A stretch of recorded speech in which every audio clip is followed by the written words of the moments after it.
할렐루야. 먼저 우리 주님의 이름으로 목사님, 장로님, 그리고 온 성도님들에게 문안 인사를 드립니다. 이렇게 2월달 제가 얼굴 뵙고 이렇게 8월이 되어서 인사를 드리게 되었습니다. 건강하셨지요? 평안하셨지요, 여러분? 예. 잠시 기도하겠습니다. 하나님 아버지, 감사를 드립니다. 부족한 저를 이렇게 오늘도 하나님의 말씀의 단 위에 세워주셨습니다. 종의 부족한 모습은 십자가 뒤에 감추어 주시고 생명의 말씀 되신 예수님께서 우리 사랑하시는 주님의 백성들 심령에 말씀하여 주옵소서. 주 예수님 이름으로 기도드립니다. 아멘.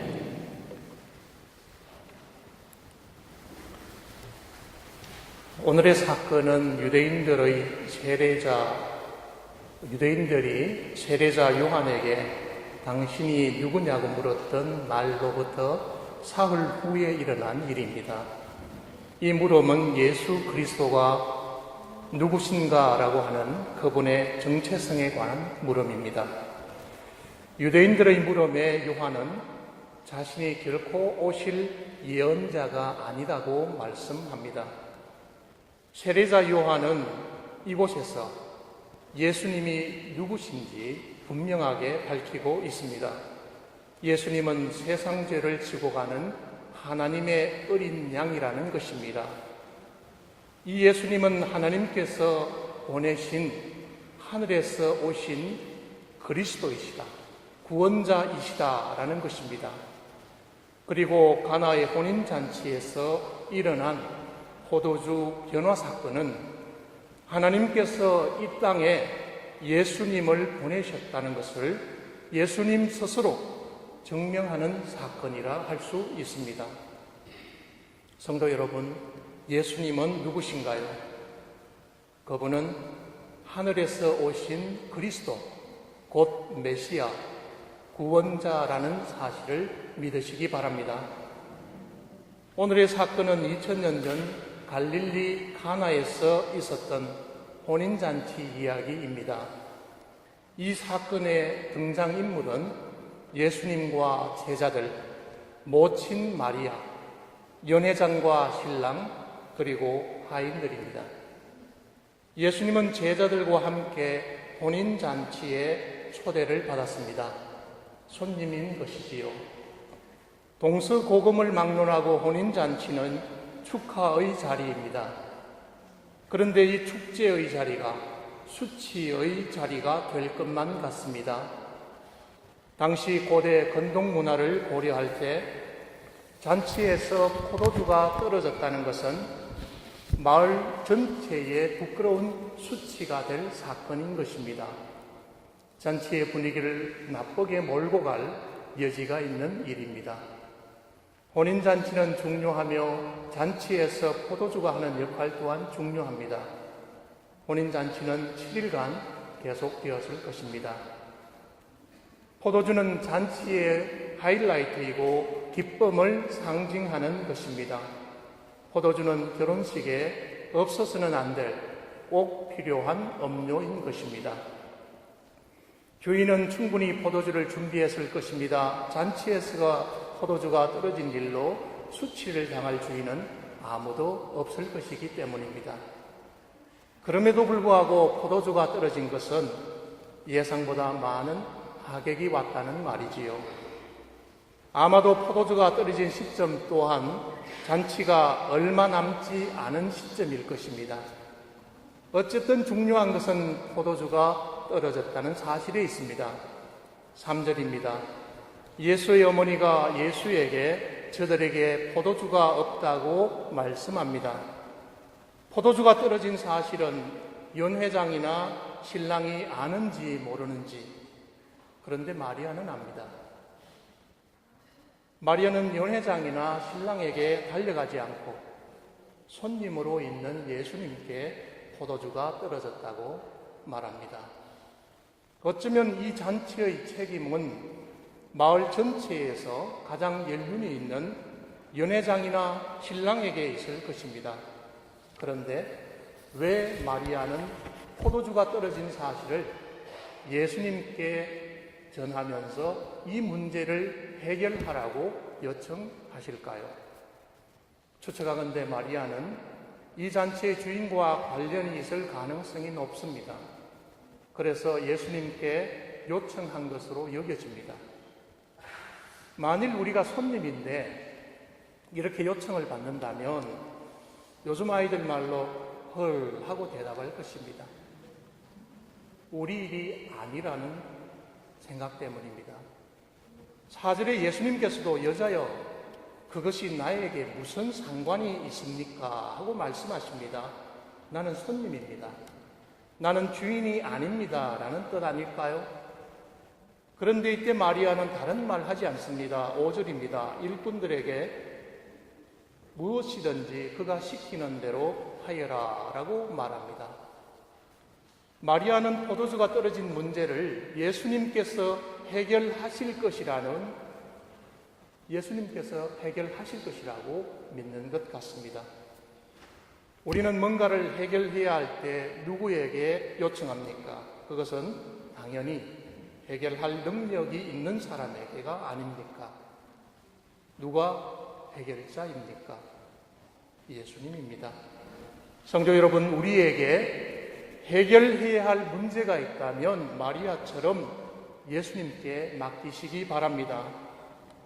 마리아는 포도주가 떨어진 이 문제를 예수님께 맡깁니다. 예수님께서는 충분히 책임감을 가지고 해결하실 수 있다고 믿는 것입니다.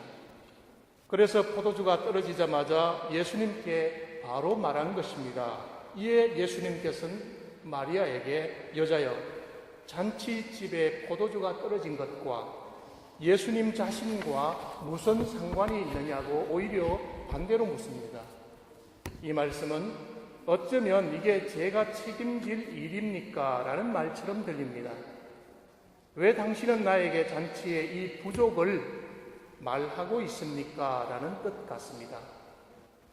예수님은 내 때가 아직 이르지 아니하였다라고 말씀합니다. 여기에서 주님의 때란 무슨 말입니까? 이때는 이스라엘에 공적으로 자신을 드러낼 때를 말합니다.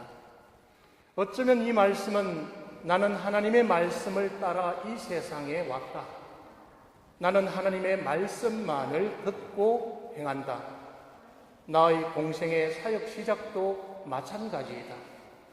적어도 나를 이스라엘에 드러낼 때는 육신의 모친인 마리아의 말보다 하나님의 말씀이 우선한다는 뜻 아닐까요? 성도 여러분, 원래 포도주를 준비하는 책임은 신랑에게 있습니다. 그런데 어째 예수님께서 이 책임을 지시는 것처럼 보입니다. 마치 예수님께서 이 잔치의 성공과 실패를 결정짓는 주인공처럼 보인다는 사실입니다. 잔치의 마지막 시간입니다. 카메라 렌즈의 초점이 잔치의 주인인 신랑에게 모아져야 하는데 오히려 손님인 예수님께 클로즈업 되는 것처럼 보입니다. 5절에 예수님의 말씀에 아랑곳하지 않고 마리아는 하인들에게 무슨 말씀을 하시든지 그대로 하라고 말씀합니다. 예수님께서 무엇을 시키든지 그 시키는 대로 하라는 말입니다. 직감인지 신뢰인지 모르지만 마리아는 예수님이 행동하실 것이라는 것을 아는 것 같습니다. 무슨 일인지 모르지만 마리아는 예수님께 대한 믿음이 있었습니다. 물론 이 믿음이 물을 포도주로 변화시키는 믿음은 결코 아닐 것입니다. 그런데 마리아의 이 믿음, 이 신뢰는 어떤 믿음이고 신뢰일까요? 예수님이 그리스도이시다, 예수님이 구원자이시다, 예수님이 하나님의 아들이시다, 이렇게 믿는 것일까요? 지금 마리아의 믿음은 예수님께서 강조하시는 나는 하나님의 아들이다, 하나님께서 나를 보내신 구원자이다 라고 하는 그 말씀, 그 믿음과는 거리가 있을 것입니다. 중요한 것은 예수님께서 잔치에 가장 필요한 포도주를 물에서 변화시킴으로써 예수님 자신이 누구이신가를 제자들 앞에 밝히 드러내시고 있다는 사실에 있습니다. 성도 여러분, 제자들에게 예수님은 어떤 분으로 보일까요? 그렇다면 우리에게 예수님은 어떤 분입니까? 오늘의 이 사건은 제자들에게 믿음을 주시려고 보이셨던 2000년 전에 일어났던 단 하나의 사건일 뿐일까요? 과연 그 예수님이 오늘도 우리의 생활 속에서 여전히 살아계신가요? 하나님의 아들로서 하나님의 영광을 보이시는 예수님으로 역사하고 계신가 하는 말입니다. 6절과 7절입니다. 모친 마리아가 가고 그 자리에 제인들과 제자들과 하인들만 남았습니다. 그리고 그곳에는 돌 항아리 6이 놓여 있습니다. 이 돌 항아리는 유대인의 정결 예식에 사용되는 것입니다. 정결 예식은 유대인들이 부정 곧 더러움을 씻기 위한 행위 예식입니다. 그런데 이 항아리의 크기는 20갤런 정도라고 합니다. 1갤런이 3.785리터라고 하는데, 그렇다면 한 개의 항아리에는 75.7리터의 물을 담을 수 있습니다. 항아리의 물은 부정해진 손을 씻고 그릇을 씻기 위한 물입니다. 예수님은 하인들에게 6개의 항아리에 물이 넘치도록 가득 채우라고 말씀합니다. 그래서 하인들은 물이 넘치도록 가득 채웁니다. 8절입니다. 예수님께서는 하인들에게 물을 떠서 잔치 책임자인 연회장에게 갖다 주라고 하십니다. 연회장이 포도주로 변한 이 물의 맛을 보고 극찬을 합니다. 가장 좋은 포도주를 지금까지 남겨두었다고 말합니다. 그가 명품 포도주의 맛을 본 것입니다. 이때 항아리에 가득 채워진 물의 양은 모두 합해서 454리터는 충분히 넘을 것입니다. 포도주 한 병이 750ml라고 한다면 600병이 넘는, 적어도 600병이 넘는 포도주가 되는 것입니다. 만일 잔치가 3일 정도 남았고 하루 소비량이 200병 정도라고 생각을 한다면 200명에서 300명이 충분히 즐겁게 마실 수 있는 양이 되는 것입니다. 그것도 최고급 포도주로 말입니다. 오병이어의 표적을 보십시오. 성인 5,000명이 모두 배불리 먹고 남은 양이 12바구니에 가득 찼다고 말합니다. 오늘의 잔치 또한 아주 많은 양의 최고급 포도주가 남았을 것입니다. 이 얼마나 풍성한 자리입니까? 참으로 우리 예수님은 풍성하신 분입니다. 물의 성분을 포도주로 변화시킨 이 사건에서 우리는 추측할 수 있습니다. 당시 잔치에 참여한 하객들은 기억할 것입니다.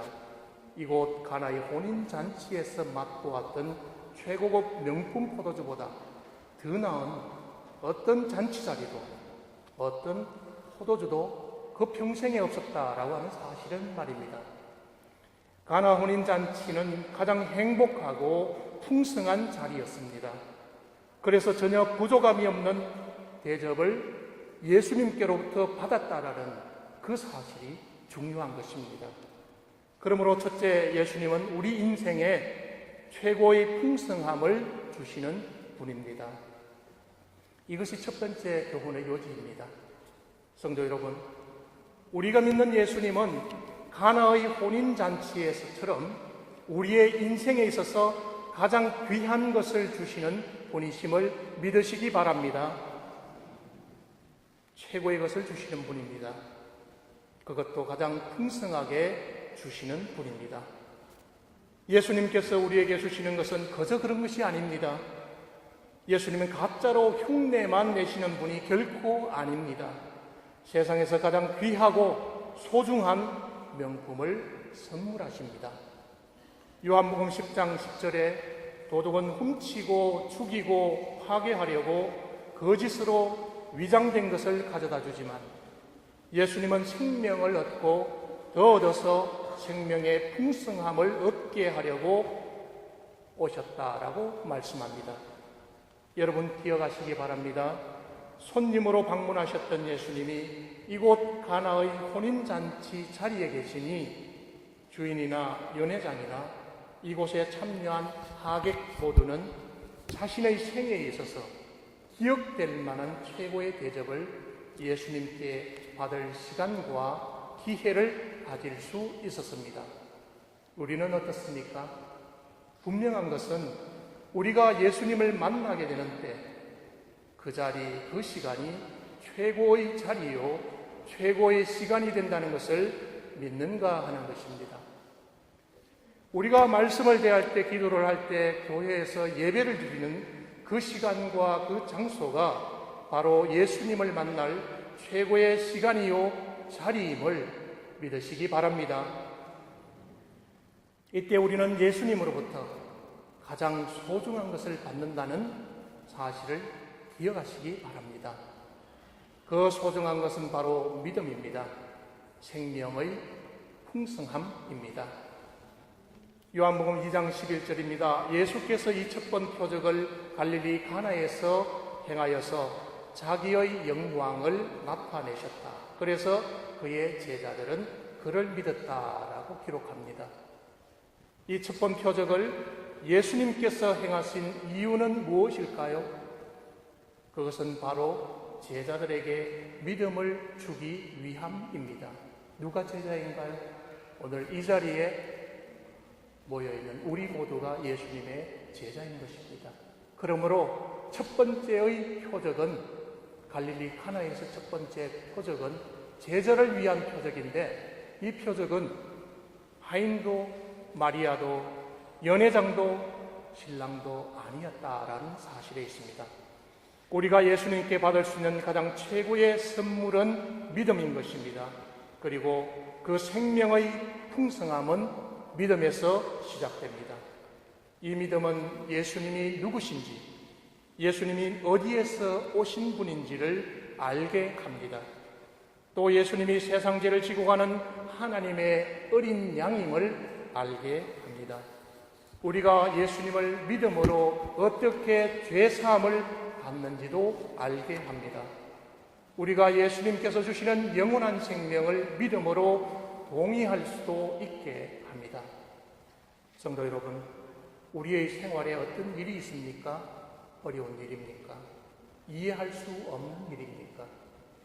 그 일이 이해할 수 없는 일이든 아니면 동의할 수 없는 일이든 그 어떤 일이든지 우리는 그 사건을 믿음으로 보는 눈이 필요한 것입니다. 믿음을 통해 시작되는 생명의 풍성함을 볼 수 있어야 하는 것입니다. 오늘의 이 잔치 자리는 예수님을 통해 오는 진정한 기쁨의 자리입니다. 예수님이 빠진 곳에 진정한 잔치는 결코 없습니다. 예수님 당시 진정한 잔치를 찾으려고 유대인들은 그렇게 노력을 많이 하였습니다. 그러나 그들에게 남은 것은 궁핍하고 부족한 제도만, 시스템만 남았을 뿐입니다. 포장된 풍성함 뿐이었습니다. 그런데 예수님은 사람들이 줄 수 없는, 더 이상 채워질 것이 없는 생명의 풍성함을 주십니다. 이 말은 예수님을 통해서 새로운 시대가 열렸다라는 사실을 의미합니다. 사도 요한은 예수 그리스도를 통해 새로운 세계가 열리고 있음을 본문에서 강조하고 있습니다. 그래서 예수님이 빠진 다른 제도나 관습이나 시스템은 결코 해결책이 될 수 없다고 말합니다. 우리 모두 이 예수님을 통해서 진정한 생명의 풍성함을 누려야 하는 것입니다. 그렇다면 예수님을 통해서 이 진정한 풍성함을 맛보려면 우리는 어떻게 해야 할까요? 그것은 진정한 재씻음을 체험하는 데 있습니다. 그러므로 둘째, 예수님만이 우리를 진정하게 깨끗하게 하시는 분입니다. 이것이 둘째 교훈의 요지입니다. 조금 전에 물을 포도주로 만든 항아리가 정결 예식용으로 사용되는 항아리라고 말씀을 드렸습니다. 당시 유대인들은 전통에 따라 부정을 정결케 하기 위해 이 항아리의 물을 사용하여 손과 발을 씻고 그릇을 씻었습니다. 성도 여러분, 생각해 보십시오. 과연 인간은 무엇으로 정결하게 깨끗하게 될까요? 당시 유대인들은 부정에서 깨끗해지기 위해서 습관적으로 돌 항아리에 담긴 물로 손을 씻어 부정을 제거하였습니다. 그렇다면 이 행위가 진정한 씻음을 가져올 수 있을까요?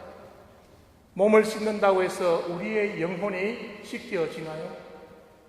여러분, 어떻게 생각하시나요? 이 더러움에서 우리 자신은 어떻게 깨끗하게 될까요? 우리 자신을 어떻게 하면 정결하게 할 수 있을까요? 그것은 예수 그리스도의 보혈밖에 없습니다. 예수 그리스도의 보혈만이 우리에게 진정한 죄 씻음, 곧 몸과 영혼의 부정으로부터 정결을 가져올 수 있다는 사실을 믿으시기 바랍니다. 베드로전서 1장 19절에 우리가 속죄 곧 죄사함을 받는 것은 오직 흠이 없고 티가 없는 어린 양의 피와 같은 그리스도의 귀한 피로 되었다고 말씀합니다. 원래 물이라는 것이 씻음을 의미하지만 항아리에 물을 떠 씻는다고 우리의 영혼의 더러움을 그 뿌리까지 제거할 수 없다는 사실을 우리는 알아야 합니다. 어쩌면 이 사건은 항아리에 담긴 물을 포도주로 변화시킴으로써 깨끗하게 될 수 있는 것이 바로 포도주 곧 예수님의 보혈에 있음을 우리에게 힌트로 주고 있는 것은 아닐까요? 왜냐하면 포도주는 죄를 씻는 세례를 상징하기 때문입니다. 지금 이 가나 혼인잔치에서 예수님은 자신을 통해 시작된 진정한 축제를 선포하고 계신 것은 아닐까요? 성경에서 포도주는 종말론적인 의미를 가집니다. 예수 그리스도를 통해서 오는 메시아 시대의 기쁨을 반영하고 있기 때문입니다. 분명한 것은 물로 씻어 정하게 되는 옛날의 관습을 벗어버리고 예수 그리스도를 통해서 오는 새로운 이 방식으로 바뀌고 있다라고 하는 사실에 있습니다. 유대교에서 물은 율법을 가르치는 용어로도 사용이 됩니다. 그렇다면 유대교의 정결 예식에서 사용되는 물은 이제 예수님이라는 매개체를 통해서 생명의 포도주로 바뀌고 있는 것입니다. 오늘의 말씀을 정리하면 이렇습니다. 사도 요한은 요한복음에서 7개의 사인, 표적의 문을 열고 있습니다. 그 첫 번째 사인이 가나 혼인잔치 사건입니다. 11절 예수님께서 공생의 사역 이전에 가나에서 이 표적을 보이심으로써 자기의 영광을 나타내셨다고 요한은 기록합니다. 오늘의 사건은 예수님께서 메시아이심을, 구원자이심을 알리는 하나의 신호입니다. 하나의 표징입니다. 예수 그리스도와 함께 하나님 나라가 왔다는 것입니다. 예수 그리스도를 통해서 하나님께서 믿는 자 속에 통치하신다는 것입니다. 우리는 이 포도주 사건으로부터 하나님의 통치를 발견합니다. 요한은 기적이라는 용어 대신에 표적이라는 이 용어를 사용해서 감추어져 있는 그 비밀한 어떤 것을 지금 복음서에서 드러내고 있는 것입니다. 이 물이 포도주로 변화된 사건은 예수님의 영웅 심리에 의해서 일어난 기적을 행하는 자다, 이러한 기적, 결코 아닌 것입니다. 기적 너머에 있으신 하나님의 아들, 기적 너머에 있으신 하나님의 일하심을 예수 그리스도 안에서 하나님께서 일하고 계시는구나 라고 하는 것을 보이시는 사건인 것입니다. 우리는 이 포도주 변화 사건을 통해서 예수 그리스도 안에서 실제로 존재하시고 역사하시는 성부 하나님을 발견하고 성령 하나님을 만나게 되는 것입니다. 예수님께서 자기의 영광을 세상에 드러내신 것은 곧 하나님의 모습을 우리의 눈으로 볼 수 있도록 하는 데 있습니다. 보이지 아니하시는 하나님을, 보이지 않으신 그 하나님을 세상 속에 구체적으로 드러내시는 사건이 이 포도주 변화 사건에서 일어나고 있는 것입니다. 가나의 잔치에 사용된 이 포도주 사건은 요한복음 전체를 통해서 우리에게 말씀합니다. 그것은 십자가상에서 다 이루었다고 선언하시는 예수님의 마지막 선언을 이곳 가나의 잔치에서 우리가 미리 예고편으로 듣고 있는 것입니다. 19세기 영국의 시인 바이런이 학기말 시험에서 예수님께서 물로 포도주를 만드신 기적에 담긴 종교적이고 영적인 의미를 서술하라는 물음이 주어졌다라고 합니다. 그 물음에 바이런은 이렇게 대답을 했다고 합니다. 물이 그 창조주를 보고 얼굴을 붉혔다. 성도 여러분, 우리는 종말의 시대를 살아갑니다. 종말에 있을 신랑 예수님과 신부인 그분의 백성인 우리에게 일어날 혼인예식을 생각해 봅니다. 이 혼인잔치에서 포도주가 떨어졌다는 것은 무엇을 말하는 것일까요? 그것은 결핍을 말합니다. 부족한 것을 말합니다. 예수님 당시 유대인들은 전통적으로 집 앞에 6개의 항아리를 두었습니다. 이것은 부족한 것이지요. 이들은 시장을 다녀오거나 외출을 하고 오면 더러워진 자신의 손과 발을 씻었습니다. 그런데 이들은 영혼까지 정결하게 되었다고 믿었습니다.